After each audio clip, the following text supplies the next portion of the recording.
লাউ আনজালনা হাযাল কুরআনা আলা জাবালিন লারাআইতাহু খাশিআম মুতাসাদ্দিআম মিন খাশিয়াতিল্লাহ। রব বলেন আমি আসমানকে দিয়েছিলাম, আসমান কোরআন রাখে নাই। আমি জমিনকে দিয়েছিলাম, জমিন কোরআন রাখে নাই। আল্লাহ বলেন আমি পাহাড়কে কোরআন দিয়েছিলাম, পাহাড় কোরআন রাখে নাই। পাহাড় আমাকে উত্তর দিয়েছে, ও রব্বুল আলামিন কোরআন যদি আমি নিই খাশিআম মুতাসাদ্দিআ, আল্লাহ আমি সইতে পারবো না, আমি পেরে চৌচির হয়ে যাব। রব বলেন যখনই আমি মানুষকে দিয়েছি, 6 বছরের বাচ্চাকে আমি বললাম আমার কোরআন নিবানি, 6-7 বছরের বাচ্চা বলল ও রব্বুল আলামিন লব্বাইক আমি হাজির, আপনার কোরআন নেয়ার জন্য আমি উপস্থিত হয়ে গেলাম। ইন্না ফিল জান্নাতি লানাহরা, নবীকে জানিয়ে দিয়েছেন ও মুহাম্মদুর রাসূলুল্লাহ আপনি হাফিজ কোরআনের সম্মানের বিষয়টা দুনিয়ার মানুষকে জানিয়ে দেন।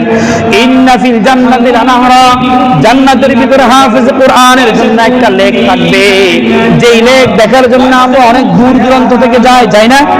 আমরা লেক দেখার জন্য ঢাকা যাই না? বিভিন্ন জায়গায় আমরা লেক দেখার জন্য যাই। আল্লাহর রাসূল বলেন ইন্না ফিল জান্নাতি লানাহরা, হাফিজ কোরআনের জন্য জান্নাতের ভিতরে লেক থাকবে। আর ইউকালু লাহুর রায়্যান, এই লেকটি বলা হবে রায়্যান লেক। নাম থাকবে কি? রায়্যান। এই নামে আমরা ঢাকাতে অনেক জনে যাই, জিয়া উদ্যান দেখার জন্য যাই, ওখানে লেক আছে, লেক দেখার জন্য যাই, এটার নাম আছে। রব্বুল আলামিন হাফিজ কোরআনকে যেই লেক দিবেন ওই লেকের নাম রাখেছেন আর রায়্যান। কি? আর রায়্যান, রায়্যান নামক লেক দিবেন। এখানে কি থাকবে? রাসূল বলেন ফিহি মাদিনাতুন মিন মারজান, এই লেকের ভিতরে অনেক সুন্দর জিনিস তো থাকবে, তবে একটা শহর থাকবে, শহরটা হবে মারজান পাথরের। কিসের? মারজান পাথর দিয়া, দামি একটা পাথর দিয়া শহরটা তৈরি করবে। আর এই শহরের কি থাকবে? আল্লাহ বলেন লাহু সাবঈনা আলফা বাবান, এই জান্নাতের ভিতরে তার এই ঘরের ভিতরে 70,000 দরজা থাকবে। কত? সাবঈনা মানে 70, আর আলফ মানে 1000, বাব মানে দরজা। আল্লাহর রাসূল বলেন ওই হাফেজের জন্য লেকের ভিতরে, রায়্যান নামক লেকের ভিতরে 70,000 কি থাকবে? তার শহরের দরজা থাকবে। এরপর রাসূল বলেন এই দরজা থাকবে শুধু এমন নয়, আলা কুল্লি বাবিন সাবঈনা আলফা মালাইকা, প্রতি দরজায় 70,000 করে, প্রতি দরজায় 70,000 করে নূরের ফেরেশতা থাকবে। সুবহানাল্লাহ। কি করবে তারা? দাঁড়িয়ে থাকবে। হাফেজে কোরআন যখন ঢুকবে তাকে সংবর্ধনা দিবে, হাফেজে কোরআন যখন ঢুকবে তাকে ফুলেল শুভেচ্ছা দিবে, হাফেজে কোরআন যখন ঢুকবে তার জন্য লাল গালিচা বিছিয়ে দিবে।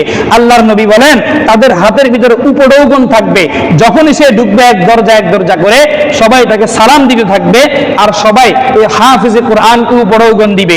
শেষ দরজায় 70,000 দরজার একদম শেষ দরজা যখন অতিক্রম করবে তখন হাফেজে কোরআনকে মোট 490 কোটি ফেরেশতা অভ্যর্থনা জানানো শেষ করবে। সুবহানাল্লাহ। এটা কার সম্মান? কার সম্মান? হাফেজে কোরআনের সম্মান। এই জন্য হাফেজে কোরআনকে আমরা সম্মান করব। এখন আপনারা বলতে পারেন যে হুজুর আপনি বেমৌসুমী একটা বয়ান, হাফেজে কোরআন বা কোরআনের সম্মান সম্পর্কে, হাফেজে কোরআন আলেমের সম্মান সম্পর্কে ডিসেম্বর মাসে বয়ান করা হয়, জানুয়ারিতে যাতে ছেলেগুলোকে মাদ্রাসায় ভর্তি করা হয়। এখন আমি এই মাসে কেন এটা বলি একটু পরে আপনারা বুঝবেন। আল্লাহ পাক রব্বুল আলামিন হাফেজে কোরআনের সম্মান এত কেন বাড়িয়ে দিলেন? আল্লাহ এই কথা কোরআনের ভিতরে বলেন। আল্লাহ বলেন আমি আমার এই কোরআন আসমানকে দিয়েছিলাম, আমি আসমানকে বললাম ধরো আমার কোরআন নিয়ে যাও, আসমান আমার কোরআন রাখতে রাজি হয় নাই। আমি জমিনকে দিয়েছিলাম, জমিন কোরআন রাখে নাই, জমিন রাজি হয় নাই, কেন আমি এই কোরআন রাখবো না। আমি পাহাড়কে দিয়েছিলাম, আল্লাহ বলেন পাহাড় আমাকে উত্তর দিয়েছে লাউ আনজালনা হাযাল কুরআনা আলা জাবালিন লারাআইতাহু খাশিআম মুতাসাদ্দিআম মিন খাশিয়াতিল্লাহ। রব বলেন আমি আসমানকে দিয়েছিলাম, আসমান কোরআন রাখে নাই। আমি জমিনকে দিয়েছিলাম, জমিন কোরআন রাখে নাই। আল্লাহ বলেন আমি পাহাড়কে কোরআন দিয়েছিলাম, পাহাড় কোরআন রাখে নাই। পাহাড় আমাকে উত্তর দিয়েছে ও রব্বুল আলামিন কোরআন যদি আমি নিই খাশিআম মুতাসাদ্দিআ, আল্লাহ আমি সইতে পারবো না, আমি পেরে চৌচির হয়ে যাব। রব বলেন যখনই আমি মানুষকে দিয়েছি, 6 বছরের বাচ্চাকে আমি বললাম আমার কোরআন নিবানি, 6-7 বছরের বাচ্চা বলল ওগো রব্বুল আলামিন লব্বাইক আমি হাজির, আপনার কোরআন নেয়ার জন্য আমি উপস্থিত হয়ে গেলাম। 6 বছরের বাচ্চা কোরআন মুখস্থ করে না? আল্লাহ এই কথাই বলছে। আল্লাহ বলেন এই জন্য আমি হাফেজে কোরআনের সম্মান অনেক বাড়িয়ে দিয়েছি। আল্লাহ কোরআনের ভিতরে বলেন ইন্না আরাদনাল আমানাতা আলাস সামাওয়াতি ওয়াল আরদি ফাওয়াল জিবালি ফাআবাইনা আন ইয়াহমিলনাহা। রব্বুল আলামিন বলেন আমি কোরআন দিয়েছিলাম আসমানকে, আমি কোরআন দিয়েছিলাম জমিনকে, আমি কোরআন দিয়েছিলাম পাহাড়কে। ফাআবাইনা, জমিনও বলেছে আমি নিব না, আসমানও বলেছে আমি নিব না, পাহাড়ও বলেছে আমি নিব না। রব্বুল আলামিন বলেন ওয়াশফাকনা মিনহা ওয়া হামালাল ইনসান। যখনই আমি 6 বছরের বাচ্চাকে দিলাম, দেওয়ার সাথে সাথে বাচ্চা কোরআনুল কারীম নিয়ে নিয়েছে।